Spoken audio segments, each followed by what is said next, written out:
Greetings to all, especially to our formators and our formandi. I am Manuel Rodriguez, the Executive Secretary of the General Secretariat of Formation. The president of this secretariat is Father Alberto Eseveri, who is also the Vicar General of the congregation. And another member of the General Council on this Secretariat of Formation is Father Rogerio Gomez.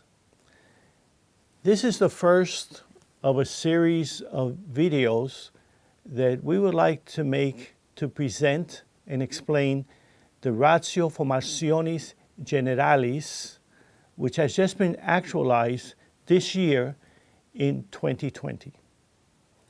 When speaking about the Ratio Formationis Generalis, the first question that should be addressed is, what is a ratio?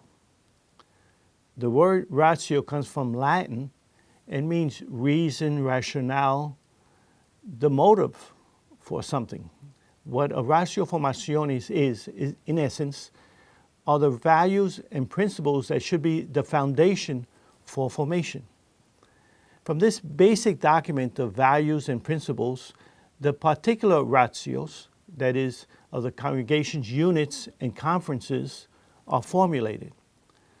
Also formulated are the basic ratio are the directories, which correspond to the structures adopted by the units and conferences for formation, and the programs, which are the actual day-by-day concrete proposals for formation and the living out of the values and principles as articulated in the ratio. Before the actualization of the ratio just published in 2020, the congregation had the 2003 Ratio Formationis Generalis. The 1991 General Chapter mandated this ratio because it was seen that there was some dispersion, a lack of continuity and cohesion in the actual ratio and of formation. Before 2003, there were 4 ratios: the brothers, the novitiate, clerics, and continued formation. It was not until 12 years later that the 2003 ratio was completed and approved by the general government.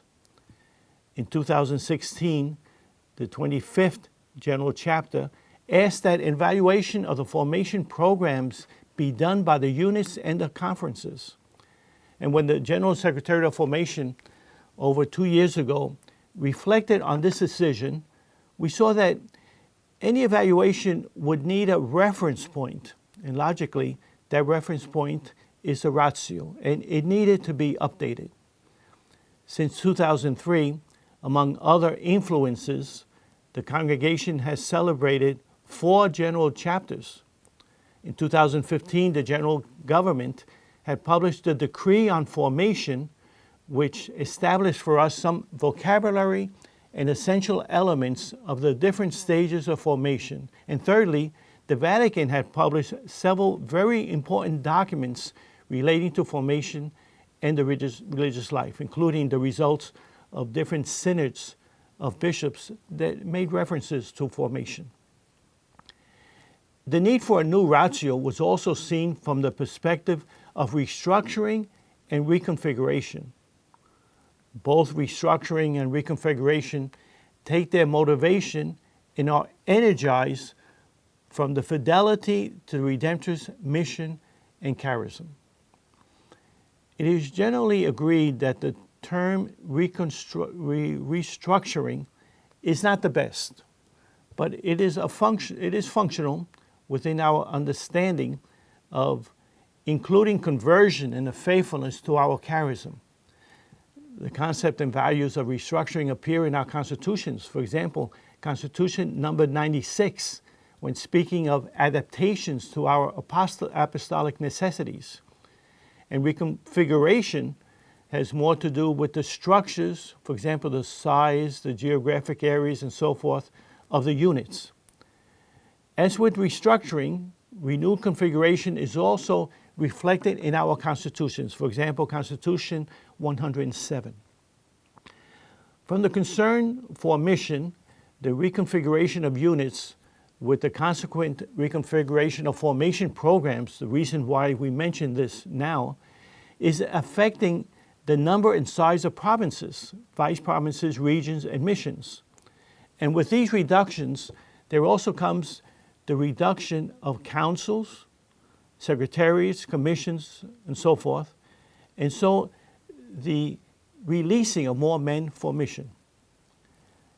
Another consideration, or other considerations, have led to the logic of reconfiguration, namely the reduction of numbers of some units, the necessary closing of missions, although regarded as authentically within our missionary charism, and even the sale of the congregation's heritage, for example, properties.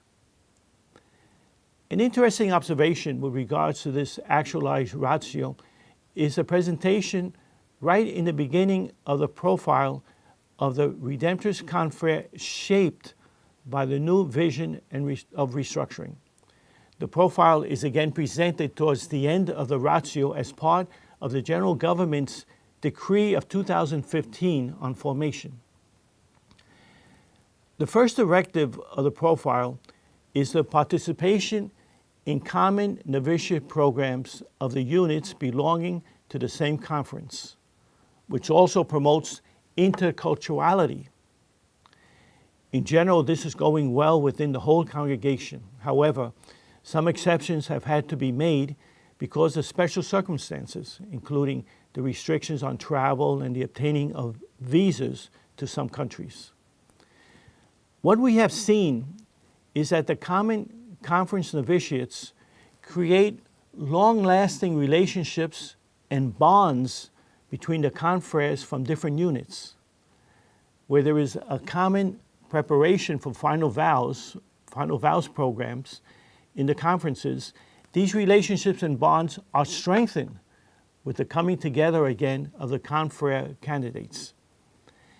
These strong relationships influence the overall mission of the congregation. The profile points out that although the confreres will continue to learn about his own unit and the particular postulates of his native reality, he will be exposed to the constant renewal and restructuring process and history of the whole congregation. The confrere's commitment, relationship, and identity will be understood as beyond that of his own particular unit, but especially to the whole congregation. With this global missionary consciousness, he will be sensitive to the phenomenon of the movement of peoples, migrations. He will also be exposed to the variety of mission, pastoral, for example, the ministry of our Redemptorist shrines.